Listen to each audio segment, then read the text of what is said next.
আল্লাহ রাব্বুল আলামিন সূরা তাওবার 24 নম্বর আয়াতে বলছেন, 8টা জিনিসের চাইতে আল্লাহ এবং রাসূলকে তোমাদের বেশি ভালোবাসতে হবে। কয়টা বলেন, কয়টা?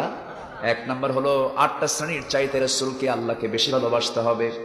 এর মধ্যে আল্লাহ রাব্বুল আলামিন বলছেন 1 নম্বর হলো ইন কানা আবাউকুম ওয়া আবনাউকুম, তোমাদের পিতা মাতা, তোমাদের পিতার প্রতি মহব্বত আছে না নাই? তোমাদের সন্তান সন্ততি। নাম্বার 3 হলো তোমাদের ভ্রাতা, ওয়া আজওয়াজুকুম, তোমাদের স্ত্রী, ওয়া আশিরাতুকুম, তোমাদের ভাগী শরীক, তোমাদের গোত্রের লোকজন। এরপর আল্লাহ রাব্বুল আলামিন বলছেন, শোনো, এরপরে তোমাদের ব্যবসার জন্য তোমরা যে পরিশ্রম করো সেগুলো ব্যবসার প্রিয়তা, তোমাদের আরামের, তোমাদের আবাসস্থলগুলো, এই সমস্ত বিষয়গুলো যদি তোমাদের ভালোবাসার প্রিয় পাত্র হয়ে যায়, তোমাদের পিতা, তোমাদের সন্তান, তোমাদের সন্তান, তোমাদের ভাই, তোমাদের স্ত্রী, তোমাদের গোত্র, তোমাদের সম্পদ, তোমাদের আবাসস্থলগুলো যদি আল্লাহ এবং রাসূলের চাইতে বেশি প্রিয় হয়ে যায়, আল্লাহর পথে জিহাদের চাইতে যদি বেশি প্রিয় হয়ে যায়, তোমরা অপেক্ষায় থাকো, আল্লাহর শাস্তি খুব নিকটে, আল্লাহর চূড়ান্ত ফয়সালা হয়ে যাবে। মানে আল্লাহ এই জায়গায় বান্দাকে সতর্ক করে বলছেন, শোনো, পিতার প্রতি যে টান, সন্তানের প্রতি যে টান, স্ত্রীর প্রতি যে টান, এরপরে গোত্রের প্রতি যে টান, সম্পদের প্রতি যে টান, এরপরে তোমাদের জন্য আমি যে সম্পদগুলো দিয়েছি, যে বাসস্থানগুলো দিয়েছি, যার প্রতি যে টান, সকল টানের চাইতে বেশি টান থাকতে হবে আল্লাহ এবং রাসূলের জন্য। জোরে বলি সুবহানাল্লাহ। কার কথা? আসতে বলবেন না, কার কথা? আল্লাহর কথা। পিতার প্রতি টান থাকবে, ঠিক আছে, কিন্তু পিতাকে বেশি মহব্বত না আল্লাহকে মহব্বত? আসতে বলবেন না, পিতাকে না আল্লাহকে? মাকে বেশি মহব্বত না আল্লাহকে বেশি মহব্বত? সন্তানকে বেশি মহব্বত না আল্লাহকে মহব্বত? আল্লাহকে বেশি মহব্বত করতে হবে, ভালোবাসতে হবে। তবে হ্যাঁ, ভালোবাসলেই শুধু হবে না, ভালোবাসার বহিঃপ্রকাশ ঘটাতে হবে আনুগত্যের মধ্য দিয়া। ভালোবাসলাম, আনুগত্য করলাম না, সেই ভালোবাসার মূল্য আল্লাহর দরবারে নাই। ভালোবাসা আগে দরকার না আনুগত্য আগে দরকার? ভালো করে বলবেন সবাই, ভালোবাসা আগে দরকার না আনুগত্য আগে দরকার? আনুগত্য আগে দরকার। ভালোবাসা দিয়ে জান্নাত পাওয়া যাবে না শুধু। আল্লাহ রাব্বুল আলামিন ভালোবাসার কথা বলেন নাই। আল্লাহ রাব্বুল আলামিন খুব সুন্দর করে একটা পরিচিত আয়াতে বলছেন, যারা পারেন ঠোঁট মিলে আমার সঙ্গে বলুন, কুল ইন কুনতুম তুহিব্বুনাল্লাহা ফাত্তাবিউনি ইউহিব্বুকুমুল্লাহ ওয়া ইয়াগফির লাকুম যুনুবাকুম আল্লাহু গফুরুর রহিম। জোরে বলুন আল্লাহু আকবার। কি মোহাম্মদ সে वफा तूने तो हम तेरे है, ये है जहां चीज है क्या लौह कलम तेरे है। মোহাম্মদকে যদি ভালোবাসো, ভালোবাসা পাবে আমার লৌহ কলম নবীবে তোমরা। মাটির পৃথিবীর সেকোন ছাড় সব পেয়ে যাবে। শর্ত হলো, কন্ডিশন হলো, রাসূলকে জীবনের চাইতে বেশি ভালোবাসতে হবে, আনুগত্য করতে হবে, ফাত্তাবিউনি, ইত্তেবা করতে হবে। ভালোবাসা দিয়ে যদি জান্নাত পাওয়া যেত, কাফেররাও রাসূলকে ভালোবাসা উপহার দিয়েছে।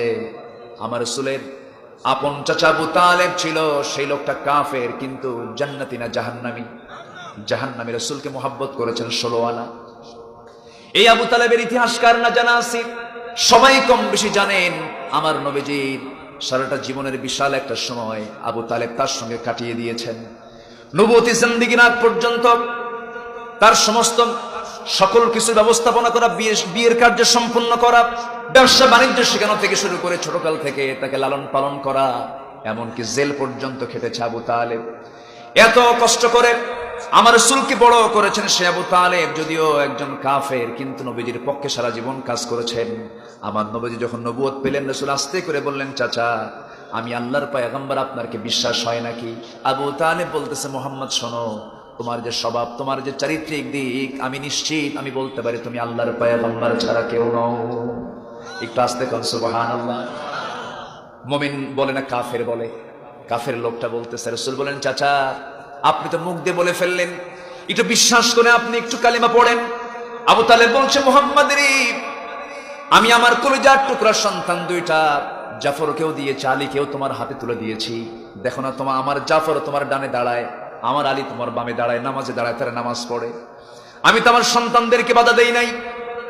সন্তান দুটো তোমার হাতে তুলে দিয়েছে, কারণ আমি জানি তোমার হাতে আমার সন্তানগুলো নিরাপদ থেকে যাবে, ভালো থেকে যাবে, কারণ তুমি চরিত্রবান মানুষ। রাসূল বলেন, চাচা আপনি সব বুঝলেন কিন্তু নিজেরটা বুঝলেন না, আপনি একটু কালিমা পড়েন। আবু তালেব বলছে, মোহাম্মদ শোনো, বাপ দাদার ধর্ম ছাড়া যাবে না। কি কথা কি বোঝা যায়? এরকম কি কথা কি বোঝা যাচ্ছে? এখন এরকম চিন্তার কিছু লোক আছে না নাই?